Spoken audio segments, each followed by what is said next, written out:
And people actually said to me afterwards, Caroline, we could see you suffering and there was nothing we could do for you. And from that moment onwards, two male friends of mine actually said, Caroline, just get on HRT. And it's the best thing I ever did.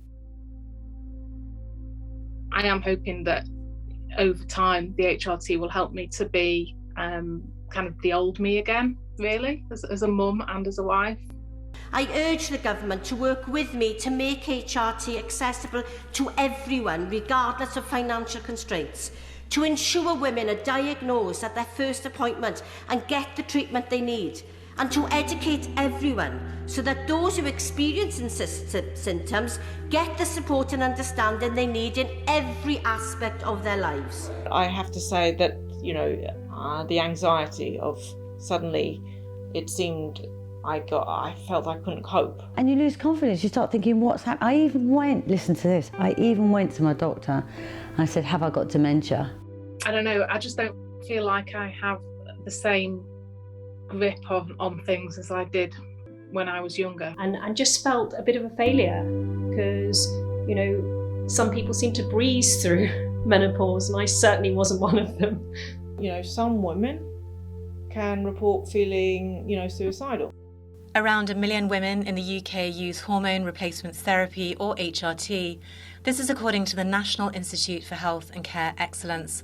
Some women, though, have been buying unlicensed treatments. So they're just desperate and they search for alternatives where they find the bioidentical hormones. If you're mixing different drugs which have not been tested in that sort of preparation before, there has to be a huge element of risk there in the potential harm that you're subjecting a patient to.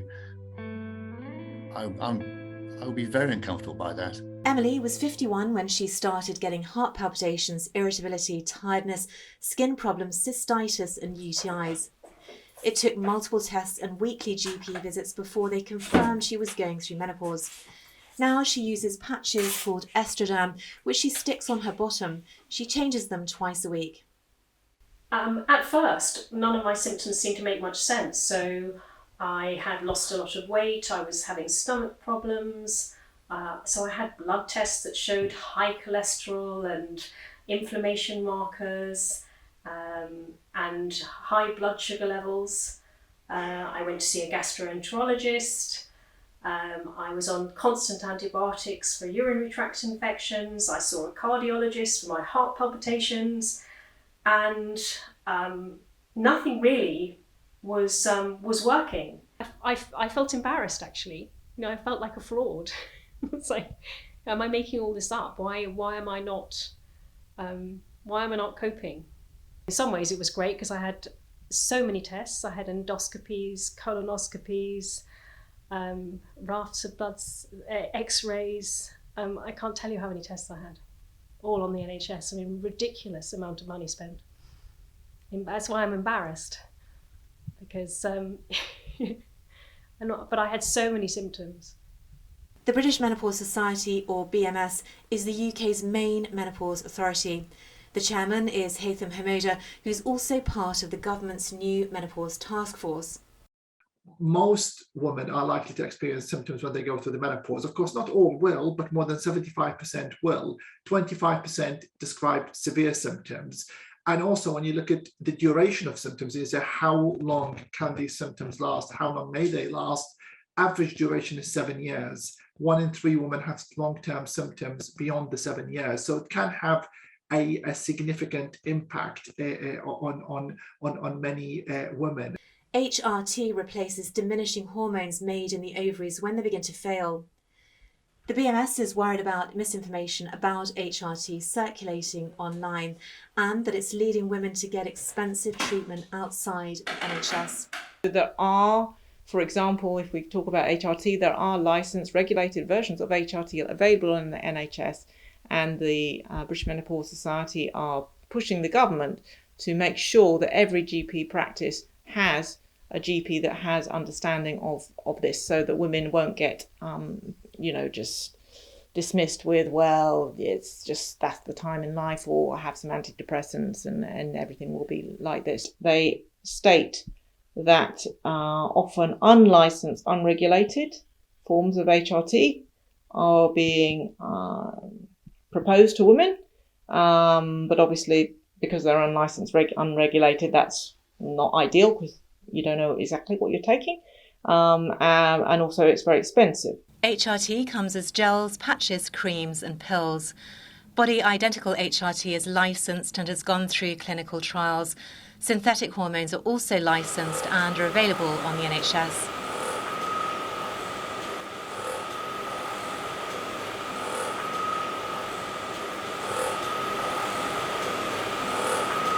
Compounded Bioidentical HRT is made up in private pharmacies like Roseway Labs. Compounding consists of mixing hormones to create a tailored medication to the individual. The lab combines custom-made hormones in doses and prepares them individually using licensed medicines for private customers.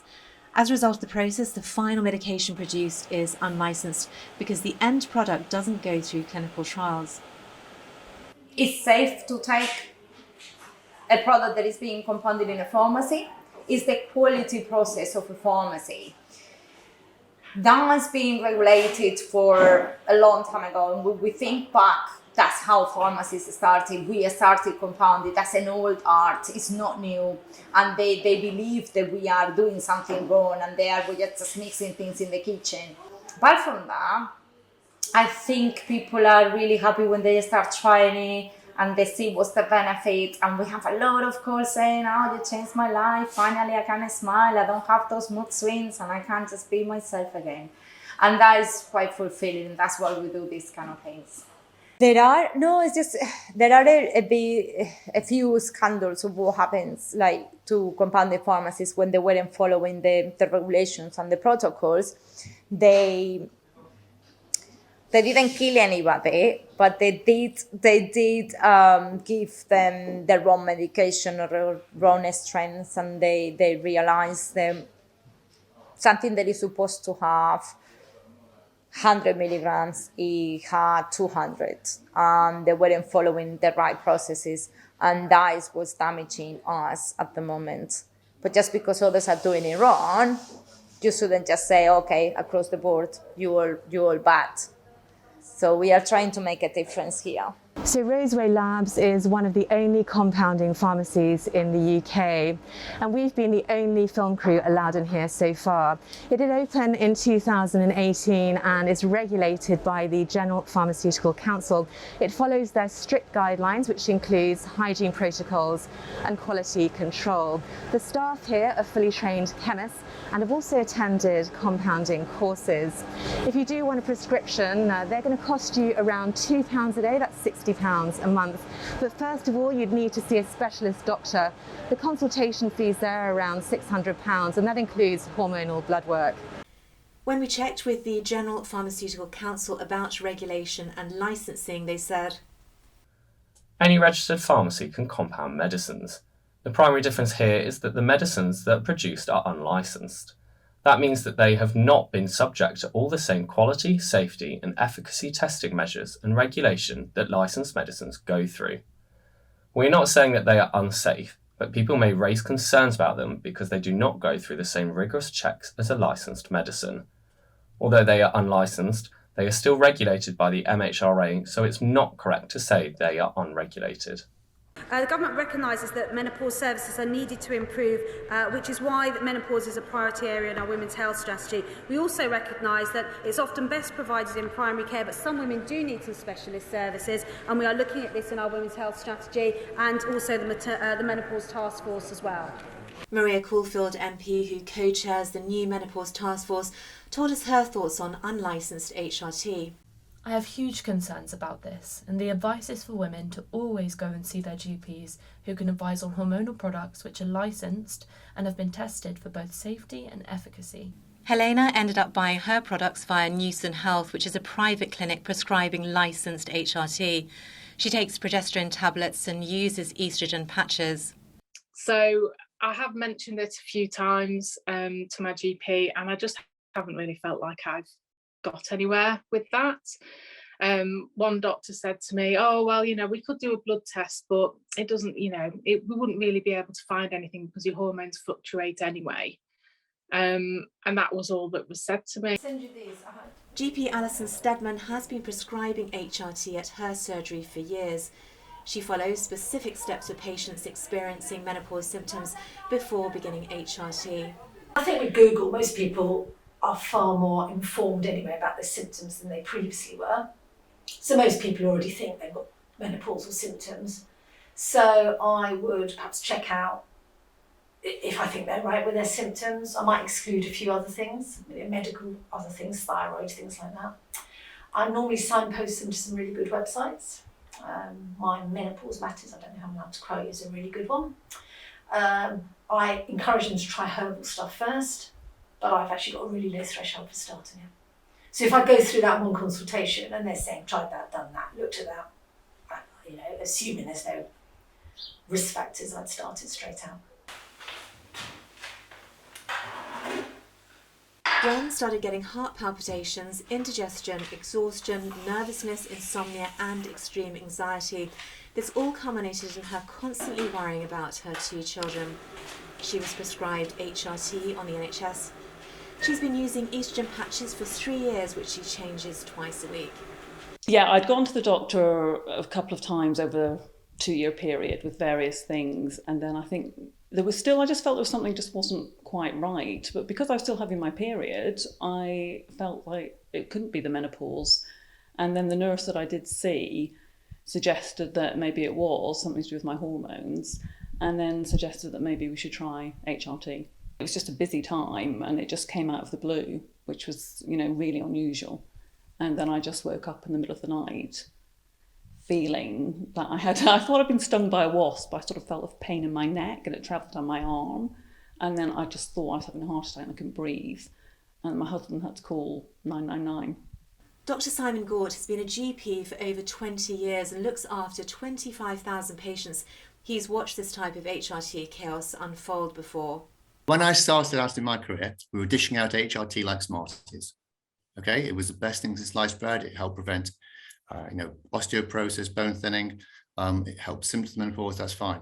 Then this thing called the Million Women study came in, and we were given this narrative that basically you were causing increased risks of blood clots, breast cancer, heart attacks and strokes. So it all got reined in. And then they've looked at the data again, and actually it was misinterpreted. And now we're back into this sort of phase of, I'll say, dishing out like Smarties. That undersells the skill set behind that. But to me, it's now being given way more liberally because they've realised that the risks of those things are actually way less than they originally thought. I suddenly realised that whilst I was on antidepressants and had told my doctor I was having a nervous breakdown, what I hadn't done was to tell him all the other symptoms, but the aching knees, the aching joints, the sleepless nights, the hot flushes, the restless legs, brittle nails, hair thinning, lack of libido, just general lethargy and tiredness. So I had self-diagnosed with a mental breakdown, ended up on antidepressants, and it was only after having that conversation that I realised that I hadn't sailed through my menopause. I'd been going through my menopause for the last 8 years. Once I started taking the HRT, then it wasn't very long before I could feel it kicking in and I felt a huge difference. So for me, it was fantastic. And I actually am on testosterone, which I wouldn't have been able to go on through the NHS. I would have had to have gone private. So I think I did it the right way around for me. But now I'm only going to have testosterone private. The others I will get from my GP, which is brilliant. But a lot of women are turning to private because they can't get a prescription through the NHS. They can't get a doctor to prescribe and to diagnose. So, and those are the women who are financially struggling, and I mean struggling, maxing credit cards, taking payday loans, really, really pushing their finances to the edge in order to start feeling normal. The menopause and the treatment of the menopause has become something of a middle class thing, that women who are middle class with money can afford to go to private doctors and have a HRT, and then they are then looking after their menopause. Working class women or women on low incomes would no sooner think they were menopausal, because everyone I speak to says, oh, I sailed through mine. No, they didn't. Because when you have those conversations and tell them, were you on this, were you on that? And then they suddenly realised that they put up with something for years, that they didn't have to. They could have done something about it if they knew more.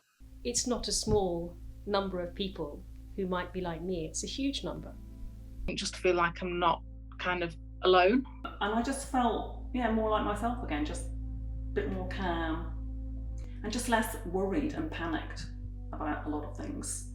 And I think it's trying to remind yourself that it's not a medical condition, that if you do feel bad, it will pass and nothing bad is going to happen.